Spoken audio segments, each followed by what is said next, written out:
Welcome to the High Performance Man podcast. I am your host, John Fayocavitz. On this show, I interview successful men who have built impressive careers and businesses. We are founders, CEOs, senior leaders, and professionals who have operated at a high level for years. We talk about what actually made them successful. So the goal is simple: to learn directly from men who have done it so we can apply those insights into our own careers, businesses, and lives and continue raising our own standard of performance. The show is brought to you or sponsored by Prime Performance Method. The Prime Performance Method is designed specifically for high-performing men who have achieved success in their careers but feel like their body and energy have taken a hit along the way. We help busy professional men regain strength, help them lose weight, and feel years younger without the long workouts, extreme dieting, or disrupting their demanding schedule. So if you're a high-performing man who wants to feel strong and energized as you are successful, message me, John Fayocavitz, on LinkedIn. On today's show, we have Philip Davis, who is a founder of philstockworld.com, where he provides macroeconomic analysis and option trading strategies for a global community of investors. Welcome, Philip. Glad to have you aboard. Hi, nice to be here. Thank you. You're so welcome. Okay. My first question, Philip, is what is the most important lesson you've learned so far that's helped you become successful in your business? What is the most successful lesson? I think one. I mean, if it's a strategy that's involved, if it's something that you. Well, you see, that's what I was thinking. I started thinking that, and then I said, no, you know what it really is, though? It's really, I haven't worked for anybody else for 30 years. 30. So, I'm 63. I'm 63. I just figured that out. Okay, so I'm 63 now, and I was about 30 when I stopped working for other people because I realized how stupid that was. No offense to people who work for other people, but and anyway, so I was the director of network sales at Intelligent Electronics. I was their top sales producer by miles. I made them a fortune, and I got, I'd say 5% of what I made them, as a salary. And I was like, what the hell am I doing? Yep. I'm capable of generating X amount of income, and I'm handing it to them. And they're running around and having a great time. And I was just like, this is nuts. So I said, you know what I got to do? I got to get people to work for me. Find some suckers who want to give me their money. So I started a data company. It did real estate data processing. I sold that for quite a lot of money. I retired in 2004. And then I got really bored within 6 months of being retired. It was awful. It's not for me. It's not you. It's not me. I like working. And I was on and off. I was a business consultant. I used to do M&A work, all sorts of things like that. But that was more like independent, fun stuff that I enjoyed. And then I drifted into doing the stock market stuff because I was trading my own stocks in my portfolios, and people kept asking me, what's good, what's bad. And I got sick of emailing back and forth with individual people the same question every day. So I said, you know what? I'm going to start a blog, and you guys want to know what I'm doing? Go check out the blog. There you go. And the blog got, I had 40,000 followers on the blog. Oh. And it was I couldn't find my friends and family for all the other people who were asking questions and whatever every day. And I said, you know what, guys, I got to hire somebody to help me deal with all this. There's too many people. And I said, I tell you what, I'm going to charge $20 a month. And that'll pay for me to get an assistant. So I charged $20 a month. We went from 40,000 to 400. Just because of that. So that was my first big lesson on the internet was that back in 2004. This was my first big lesson on the internet was free subscribers are bullshit. It doesn't mean anything. And anyway, so the newsletter got successful. I started making a bigger thing of it, and now I have top level memberships for $1,000 a month. So that's been my path as far as the stock market stuff. I started a hedge fund. But had you asked me in 2004 when I retired and I just sold a data processing company, had you said, Phil, what are you doing next? I, in a million years, couldn't have told you this would be what I'm going to do for the next 20 years. So Wow. when you say what makes you successful, it's Yeah. adapting. It's not having a preconceived notion of yourself. It's looking at what is going on in the world now and finding your place in it and making a path. And here's the most important thing I'll say to people. So you got me pontificating now. Mm-hmm. Uh, is, is look at all these people who get out of Stanford or some other school and they start a startup and they're millionaires. Look at the people on Shark Tank, and they do this in 3 years. You know, these people are making multi-million dollar companies and becoming multi-millionaires coming out of school knowing less than you do. And I mean you as in anybody in the audience. They don't know anything. Your experiences are more than they ever got out of college. And all they do is start from nothing and a few years of hard work, and they've got a company that's worth money. But you got to find the right niche. You can't decide I'm gonna do a clay making class without knowing the, you know, unless if you really love something, it's different. But if you just say I want to make money, I'm gonna make one of those clay making class places. There's got to be a demand for it. There's got to be the work has to be put in. There has to be a profitable way to run it in the community you're in. If you don't, if you don't find the right niche, you're not going to be successful. Right. And you just, I think you mentioned your passion. I mean, I think that would be where you'd have to start is what you're passionate about. Well, it's Okay. interesting because I won the creative writing award in my high school. I also won a writing award for my college newsletter. I was the editor at UMass Amherst. I was the editor of the humor magazine there, and I always loved writing. Right. I completely disconnect. Writing doesn't pay, so I disconnected from So that. you took the things you wanted, like you said, the demand of something. Yeah, when I got out of college, computers were hot, so I went into computers. You know, that was the thing. And as time went on into the 90s, then data became a thing because computers were everywhere. So data became a thing. Real estate market was heating up. So I go, hey, real estate data. People need that. And I built a real estate data company. I sold it to First American, in fact, which is a big title insurance company, Right. multi-billion-dollar company. I sold my company to them, and I was done. And I was 2004, 31. Wow. That No, is something. wait. 41. Sorry, 40. I still don't know how old I am. I'm actually every day when I look in the mirror, I'm very surprised that I'm not 18. I always wake up and I look in the mirror. I'm like, who the hell is this guy?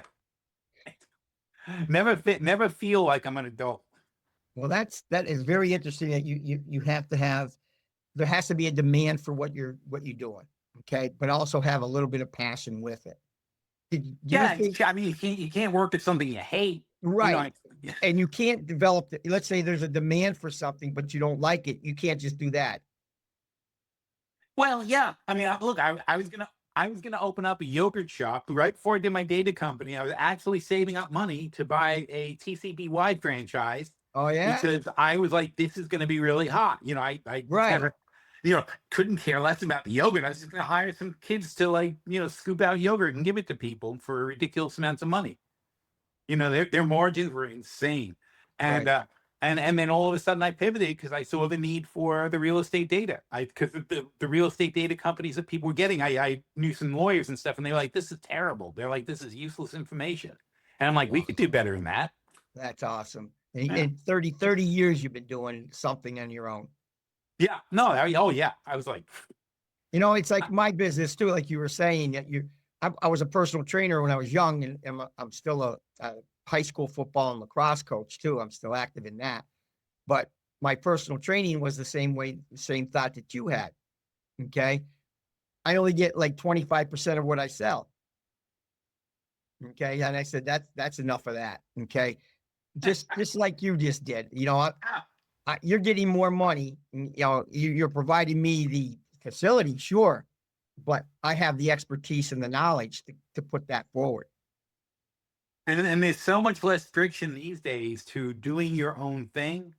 but there is also so much more noise Distractions. because it's too easy. That's one of the that's a good thing and a problem. It's so easy to start your own business, to drop ship with Amazon, to have something made in China and have it shipped out or whatever. I mean, forget the tariffs, but just to have something made and drop ship it and do this, and you can have. I could start selling cars tomorrow, online. Right. So it's easy to do, but it's hard to break out. It's hard to get noticed.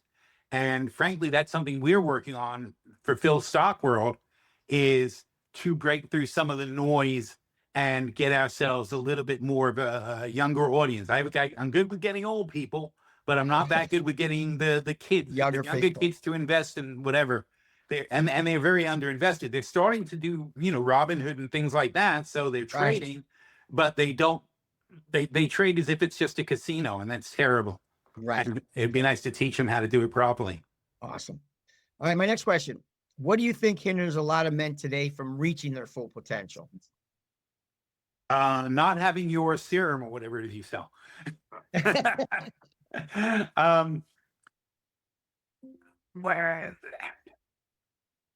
Look, starting a business is hard. The reason 90% of small businesses fail is because 90% of the people who start small businesses don't have any idea how hard it is going to be to work and keep at it, and to have to be up from 6 a.m. until past midnight every day. And it just, and I'm talking about to do it right. Right. And you say, the stamina and whatever. It's to do it right. You've got to be passionate about it. You've got to sweat every detail. You've got to be bothered that the I wasn't dotted properly on your sign, and you're going to get you're either going to fix it or get a new sign, because you can't have people coming in and seeing an I that has a little hard line in it at the side. If that kind of stuff doesn't bother you, you're not going to succeed. Now, I'm not talking about being psychotic. I'm talking about just, you've got to care. And you've got to care. And the problem is, and I don't want to say the problem, but in fact, one of the reasons I sold my company in 2004 was my daughters were born in 2000 and 2002. And my wife walked into the office one day, maybe 2003, and I'm looking at my new daughter, and my other daughter is walking around and talking and saying hi to all the people in the office. And I'm like, I'm missing this.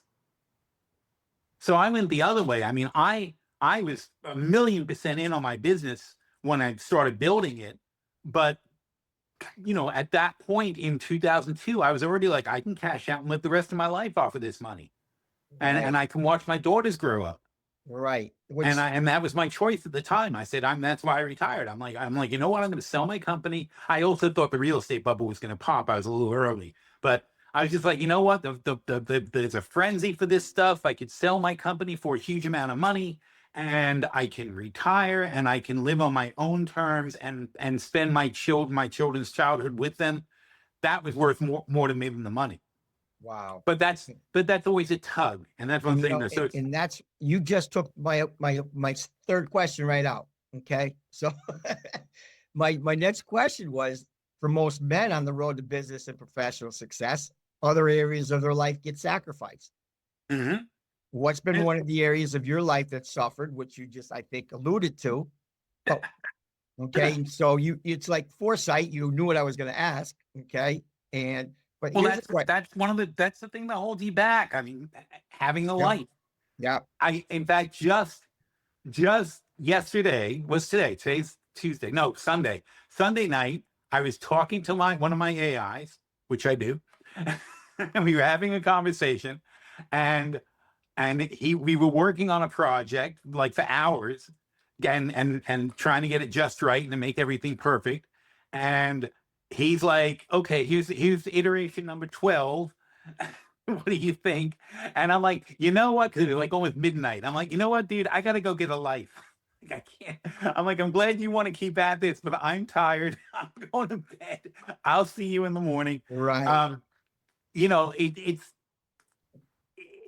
There's a limit to what you can do, and you need to recognize that as a person. You need to be able to organize yourself, but there's also, you can do more than you think. There's two ways Right. to look at it. But I don't want to be, look, there's plenty of people. First of all, most people, 99% of people, not cut out to own their own business. It is a nightmare. It is so much work. It is great when you succeed, but when you're building it and if you don't succeed, you could be bankrupt. It's not for most people. But if you're the kind of person that wants to do it, you got to wholeheartedly commit, and you are going to sacrifice. Right. Like, we went on lots of vacations with my kids. Because I had started my stock market stuff. We went on lots of vacations, but Monday to Friday, 9 to 5, I was on a computer. Didn't matter if we were on a ship. It didn't matter if we were in Europe. It didn't matter if we were in Africa. Wherever we were, they knew dad has to work. Mom would go out with the kids and take them on a little day trip or whatever during the week. At dinner time, they'd come back. We'd have a great dinner together, whatever. And on the weekends, we'd hang out.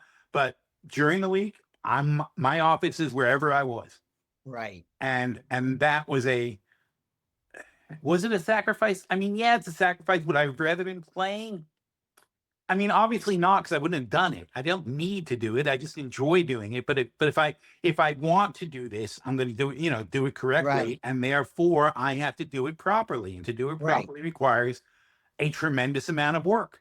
Right. I'm up at 4 or 5 every single day, reading and looking at the markets and checking things out and so on and so forth.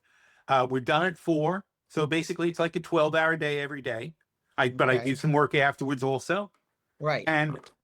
But you know what? If I go away and I say, oh, I'm not going to work, I'm going to go away for a few days and not work, no more than 18 hours before I have to go check out the markets and look at what's going on.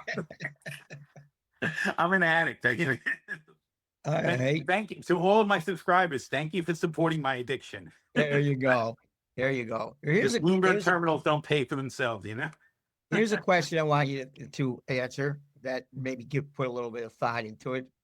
Is, where do you find yourself at peace? Oh, I'm always at peace. I'm pretty mellow. You're pretty mellow the whole time. I am a very mellow guy. I'm intense, but I'm mellow. I just sort of I go with the flow. I have a very zen sort of thing about life and whatever. And so there's no time where you just put aside and disconnect, put your phone down for an hour, meditate, do any of that. Yeah. Oh no, I swim. I swim every day. If I don't swim, I'm cranky.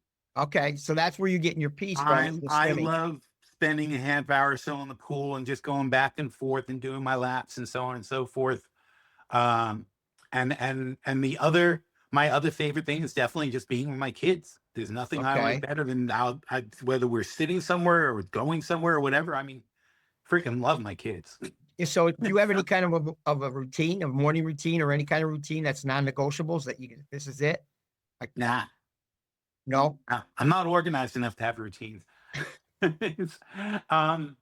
Look, my routine is, like I said, though. I mean, I wake up super early. I read until I have the energy to get out of bed. Generally, I'm awake, but I don't feel like getting out of bed. And I'll sit there with thank God for iPads.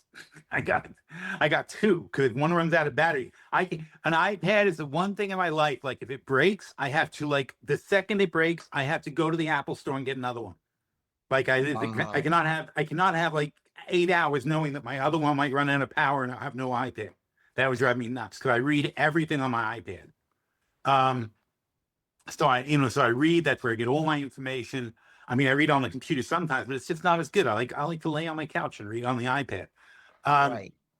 And I can do work on it too, obviously. But if I'm working, I'll do my computer. But I like to. If you want my happy place is heading off to the diner with my iPad and having a nice breakfast and reading my news and so on and so forth. Also on the weekend, I might go to the beach or a park or something and sit there with my iPad and read and get some stuff done. I'm a big multitasker. I get really bored doing one thing. So, so those are my happy places. It's just getting, doing what catching up on my stuff, getting my mind going, but also being in a nice place that I can hang out, or if I have a good place to eat and I can do that while I work. I like that a lot. Awesome. Great to hear. My last question, if you were to give one piece of advice to other men that are starting their journey of achieving Why success, men? what, what would that be? What about the ladies? Yeah. Um, Well, although this you is could my say, podcast, High Performing Men. okay, well, okay. I mean, you could say, what do I know about ladies? Well, ladies do it.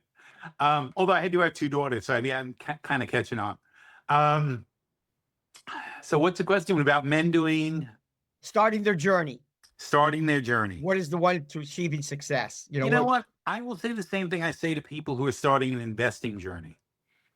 And that is start with what you know. You see these people on Shark Tank, and Yeah, they generally start from a point of a passion of something they enjoy doing, and then they recognize a business in it. And when I talk to people about investing, like when I started investing, I was a computer. My father was a systems analyst. We always had computers in the house, even when they were like the size of refrigerators. We had computers, and so I was around computers since I was a little kid. And so by the time they had PCs, I knew how to take one apart and put one together. So I kind of drifted in that direction, and because it was what I knew. And when I started investing in computer companies. I invested in Dell, I invested in IBM, I invested in Intel, because I knew the business and I understood what they were doing. And this is Warren Buffett says this all the time. He says, right. invest in what you know. If you can't understand a company in 30 seconds and know how it works, don't put money into it. And he's right. But people think that's limiting, but it's not limiting, because paying attention to computers led me to paying attention to the chip industry, which led me to paying attention to the retail industry, and then the trucking industry and the shipping and how it came in. And then I had to start worrying about the currency conversions from one place to the other, and how the yuan was doing mattered, and how the yen was doing mattered. And that led to other logistics. And then I started paying attention to some of the companies that were using the computers. Like when I worked at Intelligent Electronics, I would go to Mercedes, I would go to Omega, I go to BMW, I go to major corporate headquarters, and we were giving them computers at the time for the first time. This was the first time these people were Right. getting computers. They had dumb terminals before. Now everyone's getting PCs on their thing. But that's how I ended up becoming a corporate consultant, because I started realizing, like, wow, these guys don't even know what to do with these things. They're buying them because it seemed to be the thing to do, but they don't understand how it all works. And then I started learning about the companies that were using the computers that I knew backward, forward, and sideways. So Great. what I'm saying, though, is start with what you know, because what you know will teach you what you don't know. Everything is connected to something else. And if you become an expert at the thing you know, this is why Kramer is like disastrous for investing, because he tells you, like, buy this, buy that, go there, go that. This is hot today. That's a terrible way to invest. The way to invest is to thoroughly understand a sector. This is what Goldman Sachs does when you go work there.